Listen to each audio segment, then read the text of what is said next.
Very good afternoon to you and welcome to Lyca's YouTube channel. And with me, my name is Rajah, by the way, and with me are some amazing police officers talking about outreach in the Metropolitan Police.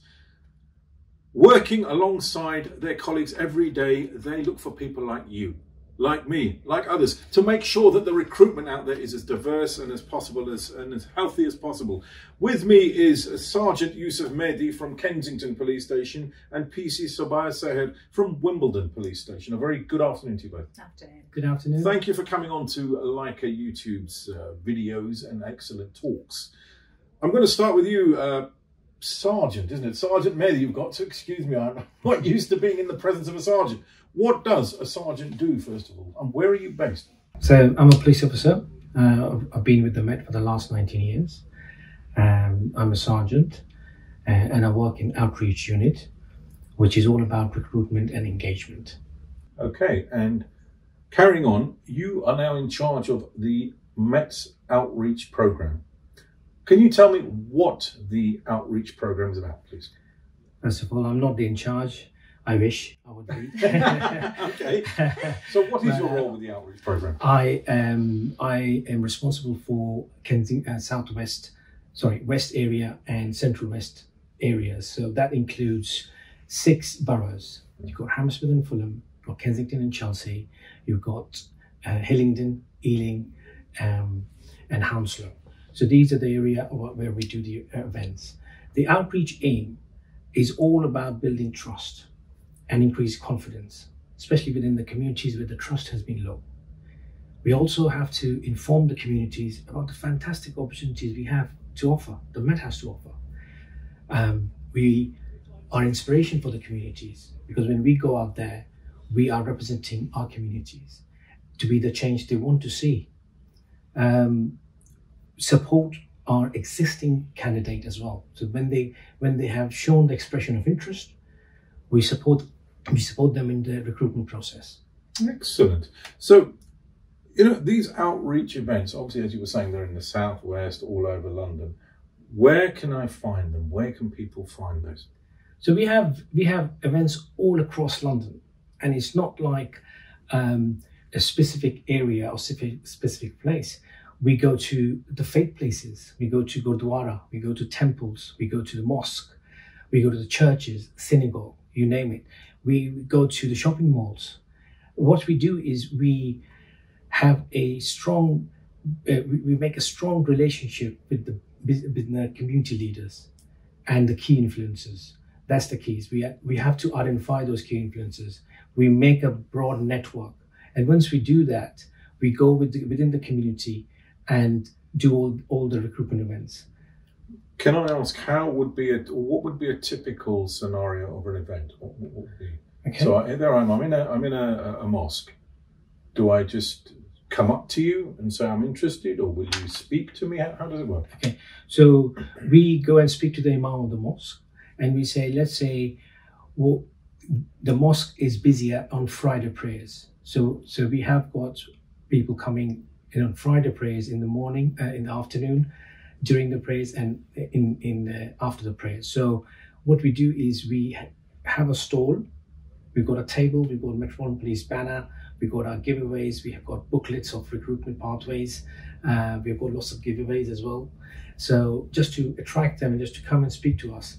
And I've done lots of events in the mosque, in the temple, in the gurdwaras, and I can tell you, when the community see us, they are so pleased. They come and speak to us, not only about recruitment, but also about any issues they have, which is brilliant. And that's how we build the trust. Because once we build the trust, we move forward and involve all the community together. Now, that's an excellent point, because obviously if you take different faiths in different areas, everyone has got different roles in those mosques, in those churches and stuff. Tell me about the different roles and how community members can join in and help. So roles, the vacancies we have for the police constables and detectives. We also have roles for volunteers, PCSOs, which is police community safety officers. We've just recently, Met has launched vacancies for 500 PCSOs. For the PCs, it's an ongoing process. And the recruitment pathway is brilliant. We have 4 recruitment pathways, which is, so for example, if someone has got a degree and they want to join and they are aged between 18 to 57 years old, they can come and join a degree holder entry program. Now that program is the eligibility is a level 6 degree, but also that program gives you a diploma, a postgraduate diploma, a level 7, which is like masters. So that's brilliant. That's fully funded by us. There is another recruitment pathway, which is Police Constable Degree Apprenticeship Program, and that's one of the popular ones, because for that you need A-levels or 64 UCAS points. Once you have that, and GCSEs, once you have that, you can apply as a police constable and you get into a degree apprenticeship. That is a 3 years degree apprenticeship. You get a Bachelor of Science in policing knowledge, which I think is brilliant. Because let's think about, especially in our communities, we have kids who are going to universities. They're getting loans to pay the university fees. Yes. What we are saying is come and join and become a police officer and get a fully funded degree from us. So wow. So you earn while you learn. That's an interesting point, earning while you're learning. Now, tell me about the benefits. You've explained about, okay, fully funded degrees. Well, what about benefits? Let's say I have a family and I want to join the police, or you're recruiting me and stuff. Obviously, I need time with my family as well as going to work. What are the benefits that I can achieve? So joining police is not just a job, it's a career. And when you go in a long career, you have a network of your colleagues who become your friends. So there's a huge opportunity is to become your friends and families. And what it does is it's all about being protected as well. That's one of the keys. The other benefits is of course about the salary, which is 33,500. And recently the government has increased 7%, which is not in this figure which I've mentioned. So you're getting a degree, your underground is all free, the pension is brilliant. I've done 19 years and I want to do my 30 years to get my pension. The Met contribute a lot. And one of the most important one is to making a difference. When you go in there, I have lots of experiences in making a difference where I've gone there in the community and I felt a self-satisfaction. This, I think, is a gift to work for the Met. Okay. Okay, moving along. PC Seher. We're looking at different things in the Metropolitan Police. You're obviously from a different station, which is Wimbledon. Tell me what you do there. Okay. Thank you for having me, first of Welcome. all. I am a response officer attending 999 calls and having direct dealings with members of the public. I joined 3 years ago and I'm here to make a difference internally and externally. One of my goals is to break down barriers, be an inspiration for the South Asian communities to come and join or consider policing as a career path, because it genuinely is a rewarding career. There are misconceptions about the police. Women think or believe that if you have children, you won't be supported in the job. That's not true. There are plenty of women in different various roles who are fully supported by the Met. Another one, I've done a few interviews. I've heard women say, well, I'm too old for this job. I had a very successful business before I joined the Met, and I've joined at a late age.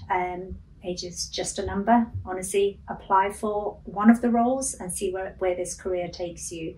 If you don't enjoy it, there's always something else within the Met which you will enjoy. I personally like frontline policing because it gives me the opportunity to engage with different communities, be able to speak in my own language, native language, Urdu, and deal with incidents so we can find the best results or ways of working around that particular incident. I think having cultural knowledge is very, very important. I'm here to break down the barriers and misconceptions. I think what we need to establish as well, and I think this is an important point, it's great you're wearing a hijab and you're of Muslim descent, but you're not just there to help ethnic people. You are a straightforward police officer, is that correct? That's correct. So, I am an officer who deals with any and every incident we are called to, despite the severity or the risk involved, regardless of what religion, faith or household I'm going to. We attend every call.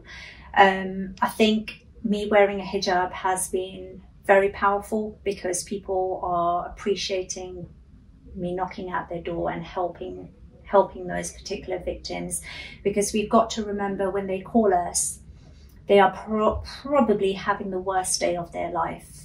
That's why we are there, and I have to make sure that I use my skill sets and deal with that particular victim with compassion and respect.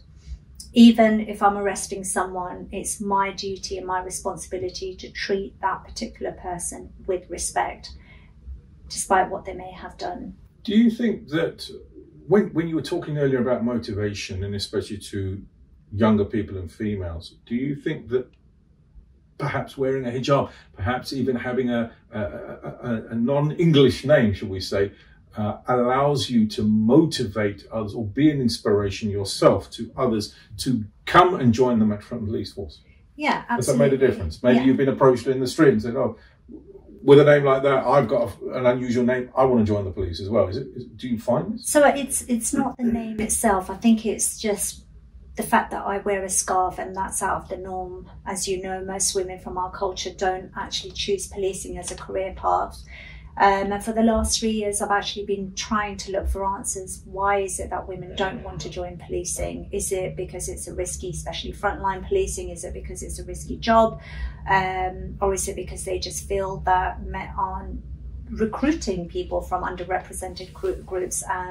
And we are. Now is the best time to join policing. And this misconception that it's a very white, male-dominated field, I disagree with that. Yes, we do have majority of our officers are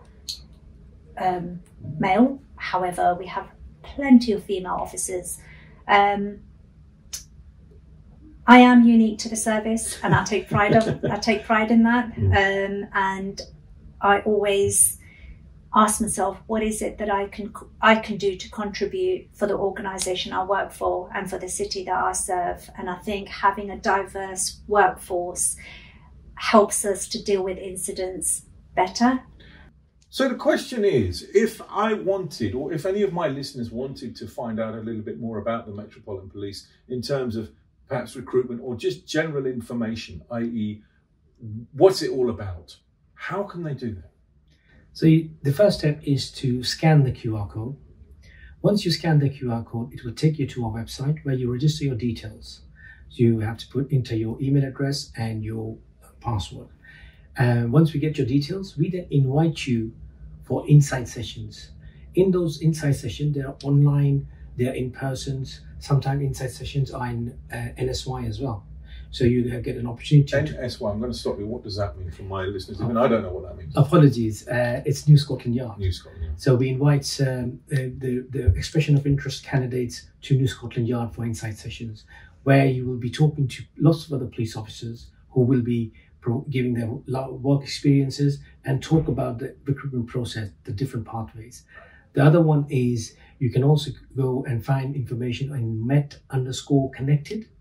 So that's our YouTube, Twitter, all those kind of accounts, social media accounts. You can also go to Met Police website. If you just go to Google and enter Met Police, the first hit will be that website. Once you click that, you go to the page where the career is and look for police constables vacancies. And plus, we also do, as I mentioned before, talk about all the events. Those events are heavily advertised in Twitters, in other social media pages. So you can come and speak to us, and you will be speaking to other officers like Sobia and like myself, and we can go in detail about what are your misconception, what are your reservation, and how we can motivate you to join the police. And you were going to say something as well, Constable Seher. Yeah, come and join my journey with me. क्योंकि आपके अंदर भी एक शेर नहीं है. Great. And on that note, first of all, thank you very much, both of you. This PC Seher and PC Mehdi or Sergeant Mehdi as well, and Constable Seher for joining the Lyca videos and giving our viewers an opportunity to talk about the Metro Police. You've heard it yourself. If you're interested in recruiting, if you're interested in becoming a police officer, and like they say, it doesn't matter whether you're a police officer, you want to be a police officer, your level of fitness. The point is motivation and the willingness to do it. If you're interested, go ahead and get onto metpolice.com and take it from there. I've been Deep Rajah, and I look forward to another Lyca YouTube with you soon. Thank you and good night.